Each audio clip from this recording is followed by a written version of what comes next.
Chapter 3 Guidance of the Appleseed.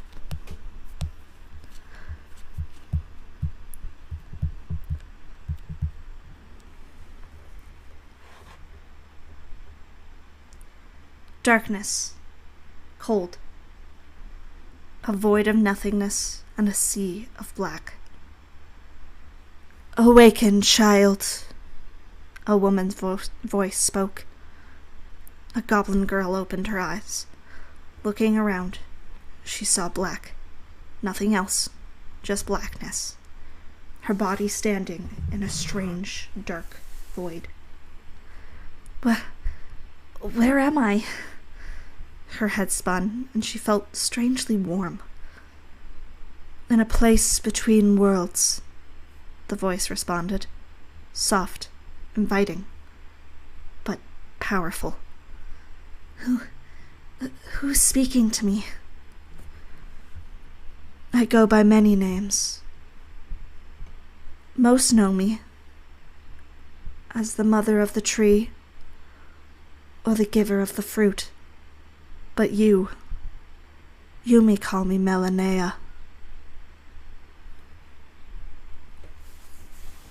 She didn't understand what was happening.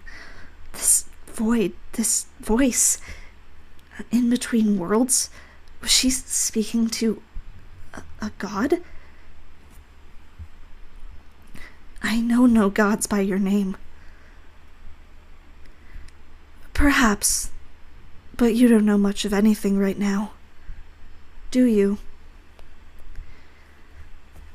It's true. The girl didn't remember the names of any gods. She couldn't remember where she was from, or what she did, or how old she was. She couldn't even remember her old name. The voice continued. "To water the seed, nurture the tree, and see it bear fruit. That is my only tenant." Once again, the goblin didn't understand. Why was she being spoken to in the first place? "Give kindness to those who are unkind. Shelter those who are weak and watch them grow strong. Goodness bears goodness, even when it seems impossible. That is your mission, child." Her mission? Why her? A girl who didn't even remember anything about herself. To show kindness and goodness seemed noble and just, but why her of all creatures? I don't understand. Why me? The voice, although no form was given to its presence, seemed to smile when it replied. "Simple, because I chose you." The blackness overtook her at that point, and she felt everything grow cold as her eyes completely shut, falling into a deep, deep sleep. When she awoke, she found herself confronted by two clerics. One young human man, with a kind face and short brown hair, smiled at her. "Are you hurt, child?" The goblin shook her head no, the goddess's voice ringing loud in her ears. "I'm glad we found you when we did," said the priest. "I'm High Priest Ephraim. You are in the Church of Melanea, the goddess mother of the tree." She looked around. She found herself sitting in front of a stained glass window of a woman. Flowing auburn hair, with vines covering her breasts and genitals. The woman raised her hand to a tall tree, an apple tree. "Be not afraid, child," spoke the other priest, an elven woman with defined features and long white hair. "Brother Ephraim is strong and wise. We do not wish to harm you. Melanea nurtures and protects the weak. We do not cast them out." "Sister Adrin speaks true," Brother Ephraim repeated. "We only wish to help." Goblin began to tell her story, explaining she had no recollection of, anything, really. But yet, for whatever reason, the goddess had chosen her. And now, she was here, amongst the clergy, clearly this meant she was to join them. The clerics accepted her with open arms, and she began her work. Every day, she would go out and spread the word about the goddess. She would perform good deeds and correct wrongdoings. She spent many years doing this, making a name for herself in the town as a kind priestess. Over the years, Sister Adrin helped her teach her magic through faith, learning spells of healing and light. She studied the goddess Melanea thoroughly, and the goddess's tenets about sheltering the weak and giving kindness to those who are unkind became the goblin's only purpose. Brother Ephraim would often make house calls to different families, and when the goblin would visit them later, they were always overjoyed to see her. She studied especially under him, becoming an apprentice of sorts to him. He was kind and giving, always checking in on those in need. He preached the word of the goddess well, ensuring to emphasis that kindness bears kindness, and how important it was to help those who were unkind and teach them true goodness and love, as those were often the most unloved of individuals. There was a great deal of respect for the church in the village. The townsfolk often donated large amounts of coin. It was a small village, poor and impoverished. Many people, even those young of body, were plagued with ailments and had limps and injuries. She paid special attention to those who did, ensuring to often speak with them and help cure their ailments however she could. But there was one individual in particular who caught her attention. A young boy, likely only aged 10. A beggar who lived on the streets. He seemed to have no family, just himself. The village folk would often pass him by without word. She would always make an opportunity of visiting him. He would sit on the street corner, a small broken mug from the tavern used for collecting coin. She would often drop what she could spare, a few copper here and there, maybe even a silver or two. But every day, his comments were of a similar nature. "That's all. I know the church has lots of gold to spare. Why not do something with it?" "Unfortunately," she would tell him, "that gold is not mine to spend freely." Each day, similar comments would be told to her. She wished she could do more for the boy, but giving something was better than nothing at all, wasn't it? And yet, not once did she ever hear a thank you. One day, in particular, she found herself out in the village performing her daily deeds. It was only about midday when she felt a pair of hands at her corn purse. She turned immediately, ready to cast a spell on a bandit or kobold if need be. Instead, she found the scared eyes of the beggar boy. "What are you doing?" she asked, anger taking her for a brief moment. He dropped the few silver he managed to steal from her purse immediately. Please," he begged, tears welling in his eyes. Don't hurt me." She lowered her hands, kneeling down to him. He was just a boy, afraid and hungry. She looked at his malnourished frame. He needed a good meal. "Stealing isn't a kind thing to do," she told him, gathering the coin by his feet, "and to the wrong person, it could get you seriously hurt." She put the silver back in her coin pouch and handed the pouch to him. He looked at her, bewildered. "I don't think what you did is okay, but you need this more than I do." The boy stared at her in awe. He had just stolen from her, and yet... She placed the pouch in his hand. "There are better ways of getting money, you know. People here are kind, even if they don't seem to be. Do work for them, offer them service, be kind to them, and they'll be kind to you." The boy nodded, shaky and still surprised at her generosity. She stood up, about to walk off, wondering if her message had truly gotten through to him. When she heard a few words she had always hoped to hear from him. Thank you, miss." She smiled to herself and headed back to the church. She often told Brother Ephraim about her day when she returned. She recounted about the alchemist she helped gather herbs for, and the old woman who she bought bread for, and even the baby bird she helped return to its nest. But she also mentioned the beggar boy, how she had caught him rifling in her purse, how she prayed one day he could find good fortune, and how she hoped that their chat would help him find better avenues for money-making. Brother Ephraim stayed silent, listening to her tale, seeming to ponder. The next day went about the same, her day filled with good deeds and kindness.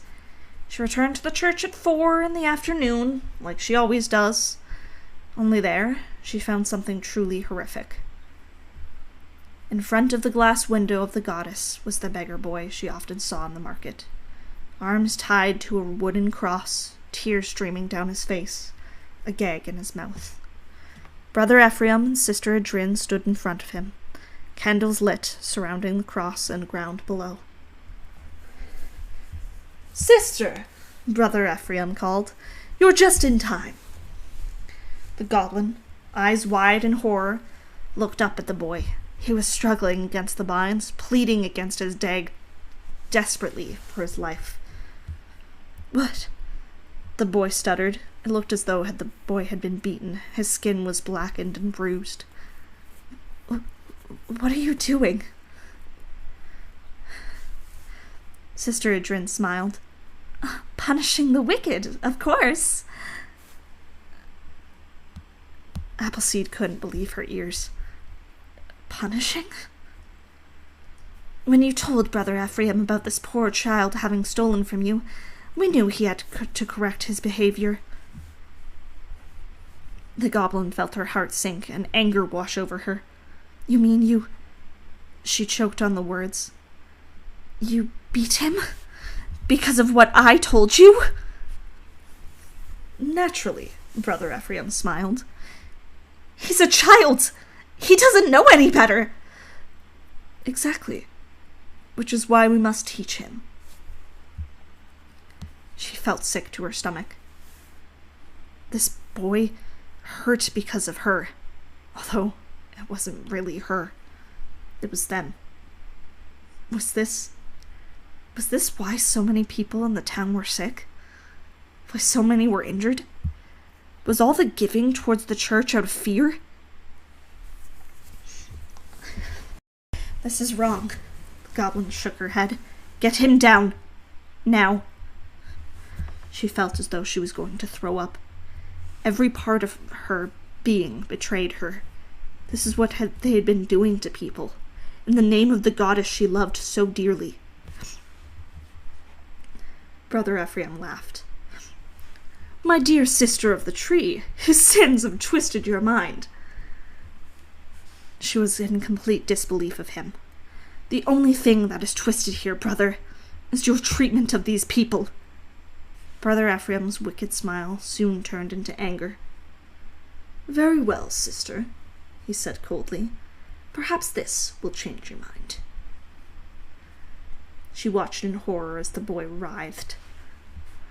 All color drained from his face as his skin began to burn from necrotic energy. "No!" the goblin screamed, rushing to the cross. The boy fell from the bindings, collapsing to the ground below, charred and corrosive. She began to sob loudly. Brother Ephraim approached her, placing a hand on her shoulder. "I understand how hard this must be for you, sister. I mean, this poor boy, having done such a cruelty to you." The goblin felt her mind race, and fear and cruel anger flood her being. She had never felt such a powerful rage before. "Is this why you chose me?" She wondered to the goddess. "Did you know these people hurt others in your name? People have died while you watched and let yourself be besmirched in the name of justice." She felt her blood boil and grabbed at Brother Ephraim's hand. For the first time ever, she cast a spell of inflict wounds on him. Wrenching his hand away from her shoulder, Sister Thrin immediately cast a firebolt in retaliation. The goblin girl ran, fleeing the church with the sounds of 2 priests behind her. She didn't know where to go. She didn't know what to do. She ran, running to the center of the town square and pushing past the crowd of folks gathered there. The mayor was giving some sort of message to the group. Perfect. She could see, out of the corner of her eyes, Brother Ephraim and Sister Adrin running towards her, fury in their eyes. They wouldn't dare cause a scene. How many of the townsfolk knew? How many of them had been affected? Could she even rally them? Did the guards know? Did the mayor know? She ran up to the stage. Mr. Mayor? A kind man, in good health, likely had never known the horrors of the church. The church. It's the church, she sobbed. He responded gruffly. What about the church? They're hurting people. They're killing people, she pleaded, turning to the crowd. Please, someone. Brother Ephraim stepped forward now, and the goblin watched as some of the members of the crowd actively recoiled at his sight. My dear Mayor, forgive our sweet sister of the tree. She has been plagued by hallucinations. Hallucinations? The gall of him. She brought pleading eyes to the townsfolk, begging someone, anyone, to say something. The mayor laughed. The church has been a vital part of this village since I was a babe. There ain't no way anyone's hurting there. The goddess helps us. You know that, right, sister? The goblin nodded slowly. And besides, what proof do you have? It's a wild accusation to be throwing willy-nilly like that. Proof? Her heart sank. She had nothing but her own 2 eyes that bore witness to the cruelty of the church. She couldn't provide any sort of evidence. The crowd wouldn't come forward. They wouldn't support her. It was over. But then, she heard the goddess's voice. One she hadn't heard in ages. She knows the horrors she has seen. To doubt her is to doubt the goddess herself. For a short moment, her body was not her own. Her voice carried that of the goddess herself. She heard the sounds of herself pleading with the clergy of the church, the sounds of their soft chanting, and the screams of the beggar child when he lost his life. The scene replayed over and over in her mind like a haunting echo. The power inside her was overwhelming. Something divine was happening. She couldn't say what it was the crowd had seen, or if they had even seen anything.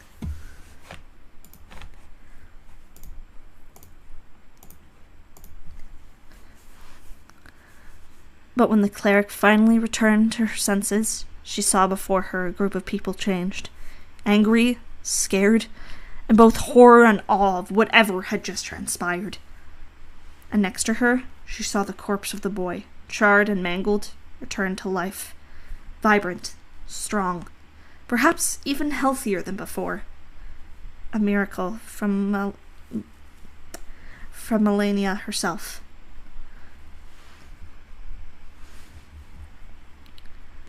This, she gestured to the boy, is the goddess I know. Not one who punishes heretics, not one who hurts those who hurt others, but one that shelters the weak and teaches them goodness. That is the true goddess, Melania. The boy came to her side, tears welling in his eyes as he wrapped his arms around her. The townsfolk around it erupted into a mob, angrily turning on the church they once praised and feared. Brother Ephraim and Sister Adrin were arrested immediately, with the other members of the clergy, including the girl who sent them there herself, tasked with correcting them and teaching them the right ways. The beggar boy became part of the clergy, and the goblin ensured no harm would ever come to him, or any others in the name of the goddess ever again. To nurture the tree and see it bear fruit was her mission, and now she's here to share it with all of you.